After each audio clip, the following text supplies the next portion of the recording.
ان انسانوں میں کوئی ایسا ہے جو حجت خدا ہے؟ جیسے وہ فرشتے بے خطا، وہ ان سے بھی افضل ہے۔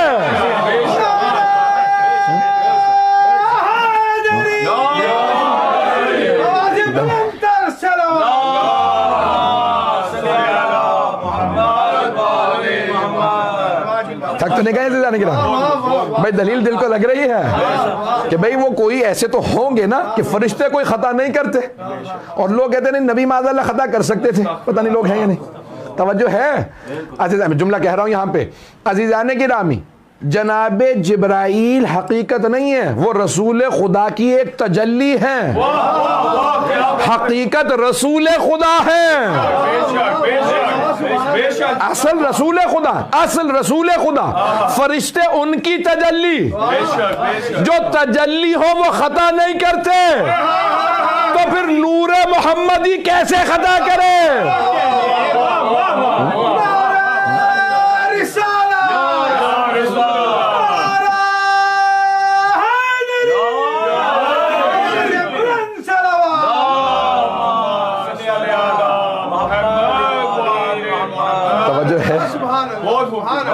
وہ فرشتے جو کسی پیغام میں خطا نہیں کرتے تو کیسے ممکن ہے جو ان کے بھی سردار ہوں؟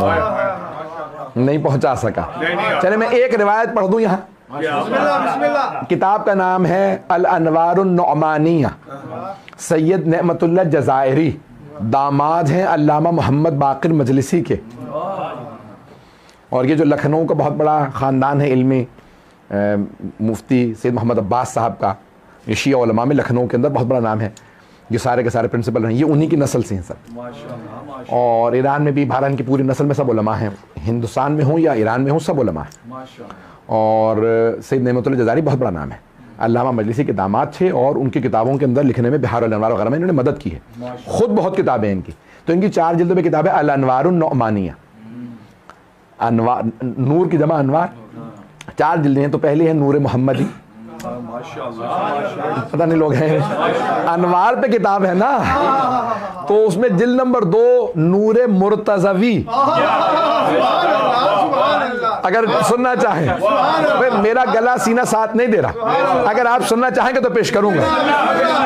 نور مرتضوی میں سید نعمت اللہ جزائری نے الانوار النعمانیہ میں لکھا نور مرتضوی، کہا کہ وحی نازل ہو رہی تھی، جناب جبرائیل رسول خدا کے سامنے قرآن پیش کر رہے تھے کہ اللہ نے یہ آیات بھیجی ہیں کہ اچانک ایک جوان کا نور گزرا، جناب جبرائیل رکے، تعظیماً کھڑے ہو گئے، جب وہ جوان گزر گیا پھر بیٹھے، وحی کو جاری رکھا، دوسری مرتبہ جوان پلٹ کے واپس آیا، جناب جبرائیل نے وحی کو روکا، پھر تعظیماً کھڑے ہوئے، جب وہ جوان گزر گئے پھر بیٹھ کے وحی کو جاری رکھا، اب پیغمبر نے مسکرا کے کہا یا جبرائیل اتقوم لہذا الفتح، فتح تو سمجھتے ہیں، لا فتح،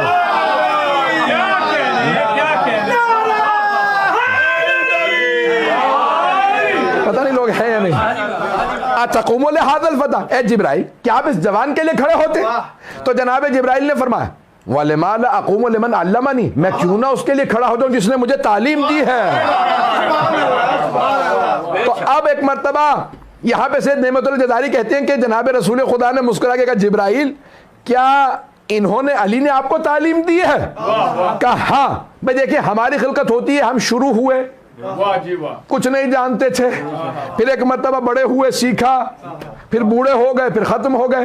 فرشتے ایسے نہیں بنتے، وہ کن فیکون سے بن جاتے ہیں، ایک ہی دفعہ میں بن جاتے ہیں۔ نور ہے مجسم، اللہ نے خلق کر دیا، پتہ نہیں لوگ ہیں یا نہیں۔ تو کہا جیسے اللہ نے مجھے خلق کیا، خلق ہونے کے بعد ایک مرتبہ آواز قدرت آئے، من انت وما اسمک ومن انا وما اسمی، تو کون ہے تیرا نام کیا، میں کون ہوں میرا نام کیا؟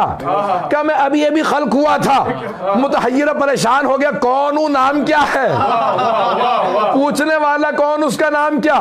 تو کہا اسی جوان کا نور سامنے آیا اور مجھ سے کہا قول، کہہ دے انا عبد الذلیل اسمی جبرائیل، پتہ نہیں لوگ ہیں یا نہیں، انا عبد الذلیل، اسمی جبرائیل، میں تیرا عبد ذلیل ہوں، میرا نام جبرائیل ہے، انت رب الجلیل، تم لوگ ہیں یا نہیں ہیں؟ وہ اس میں کو تو رب جلیل ہے، میں عبد ذلیل ہوں، تو کہا اس جوان نے میرا نام بھی رکھا،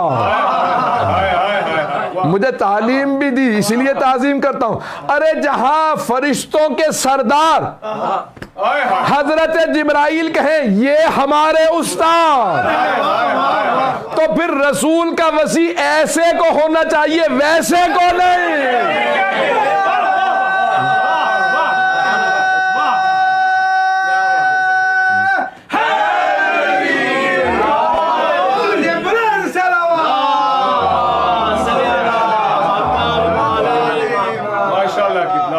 توجہ ہے زانی گرامی؟ بس میں نے آپ کی زحمتوں کو تمام کیا، آپ نے غور فرمایا، تو عزیزان گرامی آپ کی محبتوں کی نظر کر رہا۔ عزیزان گرامی اسی لیے ہم کہتے ہیں ایسوں کو وسیلہ بناؤ کہ اللہ سبحانہ و تعالیٰ نے جن کے لیے قرآن میں کہا ہے کہ وما یشاؤون الا ان یشاء اللہ، تو میں انشاءاللہ کل اس کو مکمل کروں گا کہ وقت نہیں رہا، میں نے جو وعدہ کیا تھا کہ وقت کے اندر اندر بات کو مکمل کروں۔ تو عزیزان گرامی ہم ایسی ہستیوں کے ماننے والے ہیں کہ جن کی دعاؤں میں بھی تبلیغ ہے، جن کی دعاؤں میں بھی علم ہے، کہ جن کی دعا پڑھنے سے بھی انسان کی معرفت بڑھ جائے۔ اگر کافر دعا کو پڑھے سید سجاد کی شیعہ ہو جائے۔ عزیزان گرامی دعاؤں میں ایسا اثر ہے، اور وہ مولا سجاد، میں پیش کر رہا ہوں جملوں کو۔ آپ دیکھتے ہیں دنیا میں اس وقت کیا نظام چل رہا ہے، ساری دنیا میں حالات خراب ہے، کورونا وائرس پھیلا ہوا۔ یہ مجالس ہم بڑے پیمانے پہ اسی لیے نہیں کر پا رہے ہیں کہ پابندیاں ہیں، تو ہم چھوٹے پیمانے پہ مومنین جمع ہو کے مجالس کر رہے ہیں۔ یہ 1442 کا محرم، اس وبا سے ہم گزر رہے ہیں، دنیا کے حالات خراب، وبائیں پھیلی ہوئی ہیں، حکمران ایک ہی بات کہہ رہے ہیں، ملک کے حالات خراب ہیں، ملک میں خانہ جنگی ہے، خزانے خالی ہیں، وبا پھیلی ہوئی ہے، ہم کچھ نہیں کر سکتے۔ ایسا ہی ہے عزیزان گرامی، ہر آدمی یہی کہہ رہا ہے کہ مالی حالات خراب ہیں، پریشان ہوں، کچھ نہیں کر سکتا۔ تو سارے دنیا کے حکمران ایک ہی بات کہتے ہیں میں کچھ نہیں کر سکتا، خزانے خالی، وبا پھیلی ہوئی، خانہ جنگی، ملک کے حالات خراب۔ اور اگر کوئی عصر عاشور میں امامت سنبھالے، جہاں باپ کا لاشا تپتی ریت پہ پڑا ہو، اور مولا کے اپنے گلے میں توق ہو، پاؤں میں بیڑیاں ہوں، پھپھیوں کو قیدی بنا لیا گیا ہو، بہنوں اور بیٹیوں کو تماچے لگ رہے ہوں، اس حالت میں بھی مولا سجاد شکوہ کرتے نظر نہیں آتے۔ جانتے ہیں کیا کہتے نظر آتے ہیں؟ پروردگارا ہماری آخری قربانی قبول فرما۔ وہاں پہ بھی اللہ سے یہ کہتے نظر آتے ہیں ہماری قربانیاں قبول فرما۔ شکوہ کرتے نظر نہیں آتے پروردگارا کیوں تو نے آزمائش دی، نہیں، پروردگارا تو نے آزمائش دی تھی، ہم نے قربانیاں دے دی، تو ہماری قربانیاں قبول فرما دے۔ اللہ اکبر، میں جملے پڑھتا ہوں میرے رونگٹے کھڑے ہو جاتے ہیں۔ پھر جانتے کیا کہتے ہیں مولا؟